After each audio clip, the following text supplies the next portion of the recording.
Hi, I'm Ken Oakes with Oakes Daylilies. Spring is a great time to plant daylilies. So in this video, I'm going to talk about when is the best time to plant in the spring. I'm going to give some tips on how to plant and then talk a little bit about when you might expect blooms, from your spring planted daylilies.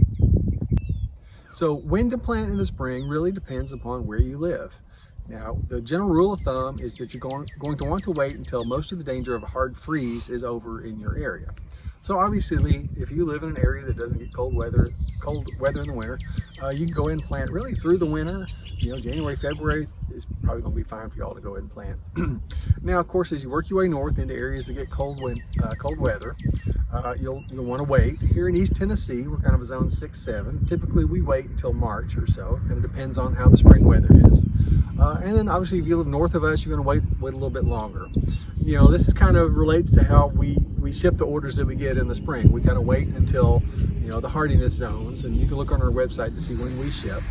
For instance, zone 6, we start early to mid-March, and then zone 5 is, late March, early April, and then so on. So we kind of going to wait until most of the danger of hard freeze is passed in your area. All right, so the first tip for planting daylilies is you're going to want to put them in an area that gets a lot of sun. Daylilies love sun. Kind of rule of thumb on this is if they can get at least 6 hours a day, that's what they're going to be happiest with. Full sun, they love it. We're here in our display garden, which you ever get a chance to come out in late June. We have a Daylily festival. It's beautiful. But you can see we're pretty much full sun here. We've got some daylilies planted in park shade, and they just don't do as well. So kind of the first thing, lots of sun. All right, so we get questions about what kind of soil. Daylilies are pretty adaptable. They grow down in Florida in real sandier soils. We have a pretty clay soil here, kind of a heavier soil. If you feel like your soil is maybe one way or the other, kind of to an extreme, you can always add some organic material. That will help sandy soil to hold water, and maybe vice versa in some of the heavy clay soil. But in general, they're not too picky about what kind of soil that they want. So the next thing is about how to plant a daylily. So daylilies are pretty easy to plant. They're not planted too deeply. I got a few samples here. You kind of see, if you look at this daylily here, that there's a white area in between the green leaves and the roots, okay? So soil level is about like this, right? So if you dig some up in your yard, obviously you're going to see how deep they were. But if you get some from us, these have been washed, so they don't have dirt on them, but you can tell this white area here in between. Seeing this all, here's a couple different varieties. You can kind of see the white area here. So this is as deep as you're going to want to plant them, about like that. Okay, so I just like to dig a hole that's bigger than the roots laid out, and it really doesn't have to be a whole lot deeper than the plant's going to go. So really just 4, 5, 6 inches deep, and then I just put the dirt back around it and pack it down. Okay, so when you're planting is a good time that you might want to put a little fertilizer around your daylily. I don't have any with me here today, but typically I just sprinkle some granular fertilizer around the plant, just a couple tablespoons or so. We sell a fertilizer made specifically for daylilies, but if you don't want to get that, you can just use any sort of general, sort of balanced fertilizer will work.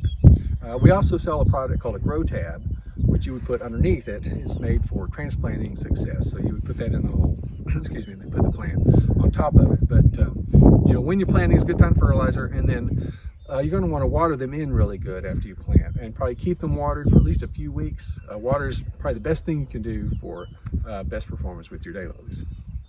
Okay, and I always get asked, what does it mean when I say water them in well? Typically that would be 1 inch a week or so. So if you could do like 2 or 3 good soakings per week, that's probably going to be good. And you want to do that for the first few weeks after you plant them, and then it won't hurt to do that all through the growing season, before the growing season and through the growing season. Well, like I say, that's the best thing you do for best daylily performance. All right, so the last thing I want to talk about is if you plant daylilies in the spring, when can you expect blooms? Now, it kind of depends on a couple things. The main one being how early in the spring you plant. Now, the sooner you can plant in the spring, the better chance you are going to have to get good bloom that first summer. The later you wait into the spring, and you can plant daylilies all through spring and on through the summer also. We ship all season long, spring through fall. But if you wait until closer to bloom time, it's going to disturb the plants if you dig it up, and move them, divide it and move it. Okay, so the earlier in the spring you could do it, the best chance you're going to have blooms that very same bloom season, that very same summer. The second thing would be what size you divide the daylily down to. I'm going to grab one real quick. So what we've always done here at the nursery is we send a nice big plant which has at least 3 fans. Okay, so that's what you call one plant of a daylily. It's called a fan, right? So this one's got 1, 2, 3. Other ones, like this variety has a lot smaller plants, which is just its nature. This is a small bloom. It's probably the smallest one we got. This is apricot sparkles. So this one's got, gosh, it's got 6 or 8 fans on there, right? So in any case, what I'm getting at here is that if you plant a nice big chunk like this, you're gonna have a lot better chance of getting bloom the first summer. All right, now you could divide this down and just plant this one, right? But you're probably not going to get any bloom the first summer. And the second year is probably still going to be kind of hit or miss, you know, not what you would be looking for. But you find something big like this, you could get decent bloom the first year, and definitely the second year, this will be settled in and ready to go. So that's 2 things, how early you can plant and what size plant you plant. So we've been growing daylilies for over 40 years, so we like to talk about all things daylilies. So if you have any questions or comments, you feel free to put them below, or our contact information is on our website. We've done lots of videos about daylilies. You know, if you're interested, maybe some landscaping tips. We did a video recently about some ideas for planting a circular bed, so you can check that one out. And then of course we've got others on landscaping, just all sorts of things about daylilies. You might want to check those out. But hey, I appreciate you watching.